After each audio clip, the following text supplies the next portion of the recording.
UDT Class 6. And one of the questions that this lady wanted me to ask you is, why did you become a frogman? The other day you told me you got in UDT because you wanted to get off of the ship. That's exactly right. And that's why you got into it. And then you didn't have any idea what training was like. You didn't have a clue what was going to happen. But you hadn't worked out or anything. But then you got over to training. Am I correct in that assessment? What would you add to that other than what we talked about yesterday? Well, that's basically right. But you got a pretty good idea what transpired. I was very disenchanted with the ship I was on, and things weren't working out too good, and I decided I'd have to get off this vessel. And at that time, I think I told you the story about the little boat comes by there with a shark's mouth on it, and a bunch of 710 jerks in there. And I said, who the hell are they? Talked to a guy on the ship. He said, oh, you don't want to know. He said, that's them frogmen. I said, what do they do? They play around. They do all kinds of weird things. He says, mostly with explosives and do a lot of swimming. I said, well, how do you get in there? He said, well, that's a volunteer outfit. He says, you sign the shit? The old man don't have to prove it, but he has to send it in, see? And he did. And a reply come back a short time thereafter that they would take me in for the next training class, and we'll take them, see? And the old man informed them that we were shortly due to get underway for Japan, and to take him over there, you get a ride over there, turn around, and come back. So you want to take them? You can take them early if you want to. And he says, yeah. Commanding officer training you said, yeah, we'll do that. So there I am, off that ship, and slated for underwater demolition training, which I didn't know a damn thing about it, and wasn't overly concerned. I'm off the ship. That's the big thing. Well, inasmuch as I had about somewhere around a week and a half, 2 weeks before the actual training class, so they assigned me down there to the surf boat unit, where they practice going in and out of the surf with the LCVPs, and I was assigned to that just to take up time, wait for my class to start. And in the meantime, this young lad by the name of Punchy Hughes, good friend of mine for life, come up there, and he was the same status I was. He's too early, so they sent him over there to pick up and launch boats in the surf. And Punchy Hughes and I became friends after a while. But anyhow, he says, we got a good advantage. He says, we can get out of here and get in shape here before the class starts. I said, what are you talking about? He said, let's get up in the morning, we'll run around this grinder, as they call it, and get in shape. We'll be in better shape than the average bear just coming into the training class. See? I said to myself, I'm not overly interested in a training class. I'm not overly interested in this training. So next morning, bright and early, about 6 o'clock, Punchy Hughes rallying my rack. He was sincere about this thing, see? So I played his game. We got out there and we ran around the grinder and did some push-ups, sit-ups, things like that. And training class started. Well, before the training class started, they give these new trainees an interview, get some background information on them, see.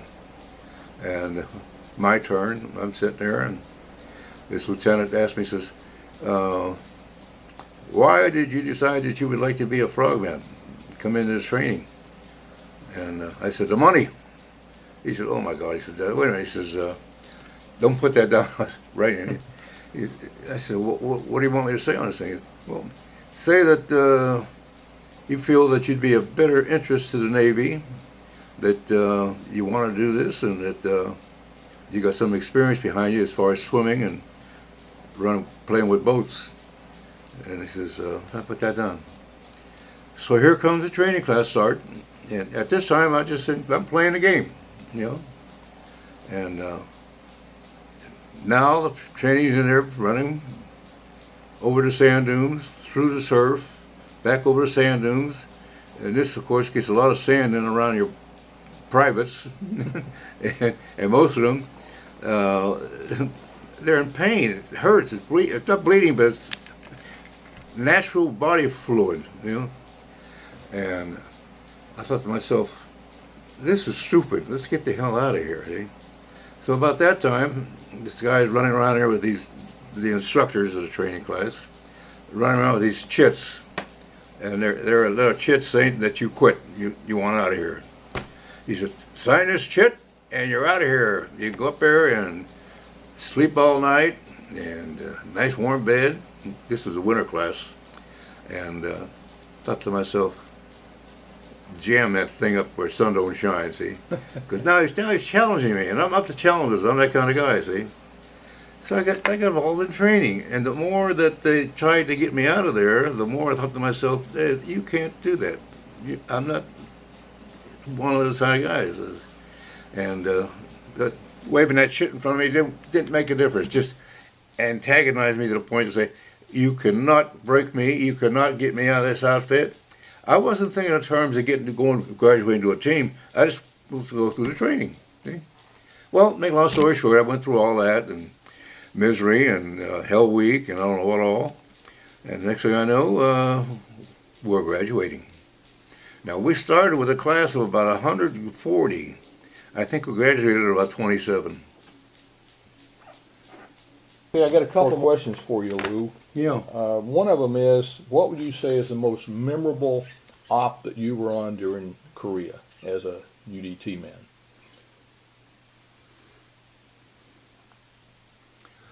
Well, as you recall, I was assigned to Commander Fain's COM UDU, and part of our existence there was to test and evaluate new devices that are brought forward, thinking that the teams will buy it.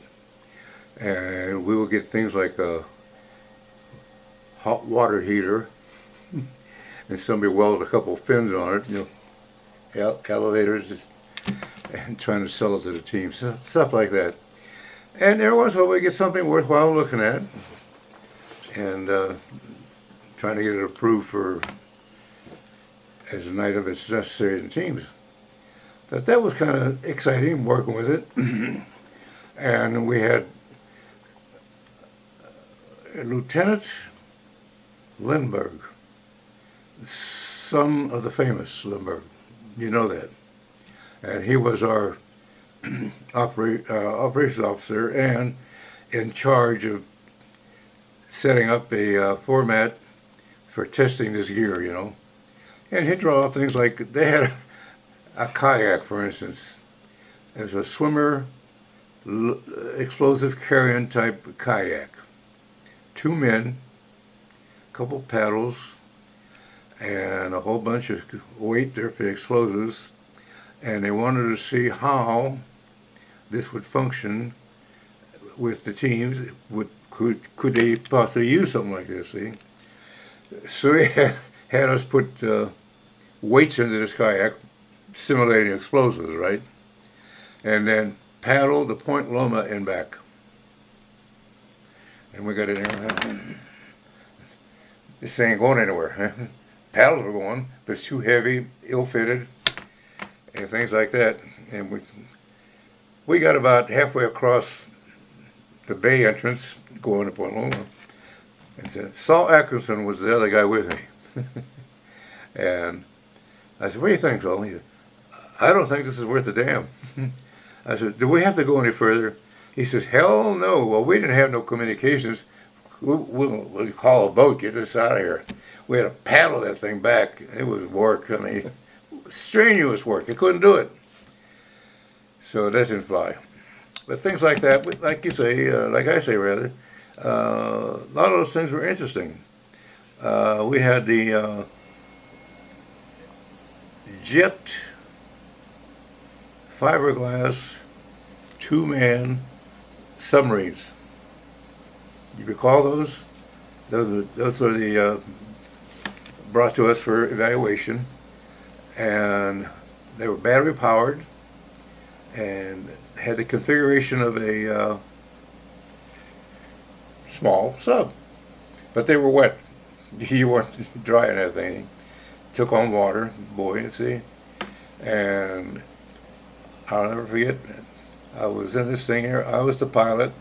Walter Audie was my backup man, and you sat with the pilot going forward, sitting forward, and your co-pilot was sitting the other way, back to back. See, now with the aqualung, the way that thing was configured, you know, you had to put him in there and pull that thing apart, put your aqualung in there.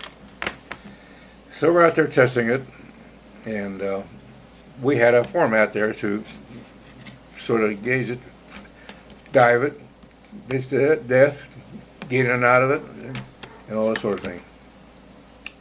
And Chief Barker, I remember Barker or not, he was our unit chief, and we had an LCM. Take those things out, drop in the water, do what we're going to do with them. So we're out there doing our tricks and everything. I said, okay, time's up, getting out of here, let's go to the surface. See? So we start up. Now the LCM with Barker as the navigator on that thing, for some reason he's right over the bubbles. You want to bubbles over there? Keep okay. Let them come up. We come up under the screw, and that screw went between Walter Audie and I. We're back to back like this here, you know, like there, and the screw come right down between us. So I think it has twin screws on it, right? Huh? The Mike boat, the LCM has twin screws. Yes, it does. Yeah. And you were between. No, we were on one side, say the starboard side. We come up under the starboard screw. The screws are about yeah. like that. Well, they were this size, about so big, you know. And boom, came right through the canopy. Okay? And I thought to myself, I knew what it was. I could see it before it hit, but you can't do anything about it. Boop, you got it. And it came through there. I said, oh, shit, I'm all right. I said, Walter is dead. I know he is. See? I go back there, and Walter's hunched over there, and I says, you all right? He says, no, none of this. And we survived that. But other than that, like I say, it was interesting and somewhat challenging. Okay, I've got about one more question for you. Were you married during the time at this time? Married? I don't. Did you? You say ever, married? Did you ever get married? You know me better than that, don't you? Yeah. I'm pretty sure, but maybe the. No, the I've audience. never gotten married. So you were basically a bachelor all through the war. That's right. And actually, so you've answered that question. And one other question I had that I wanted to ask you was, coming back from Korea, that was a police action they had over there. It wasn't. They didn't call it a real war. At least politically, they didn't. But for you, what was it like coming back to the United States after having been in combat in Korea? Well, it was a totally new experience because as I knew the teams, and you should know, you probably do, that our mandate was the high water line. That's it. We had no business going any further.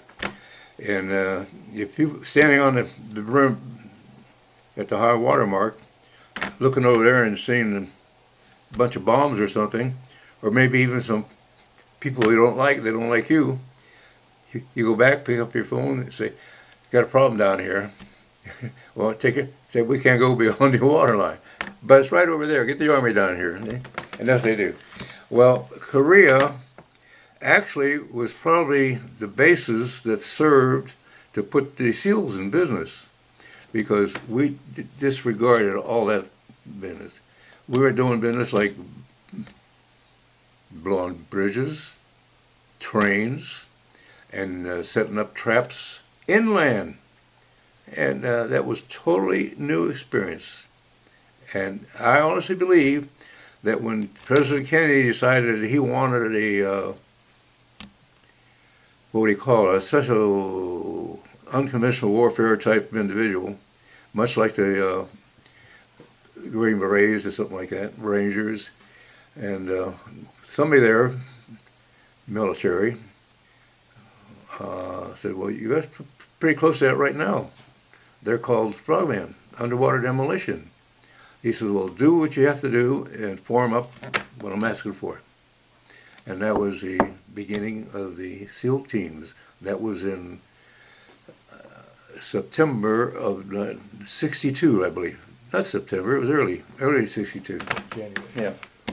Okay. Well, thank you very much, Lou. And I'm hoping that, just for the record, for the lady that's going to be looking at this, Lou Delara retired as a chief. You were EOD and UDT, and you were Salvage diver. salvage diver. And you retired. When did you retire from the Navy? 72. As a Senior. You were a senior chief Yeah. in 1972. Thank you very much, sir.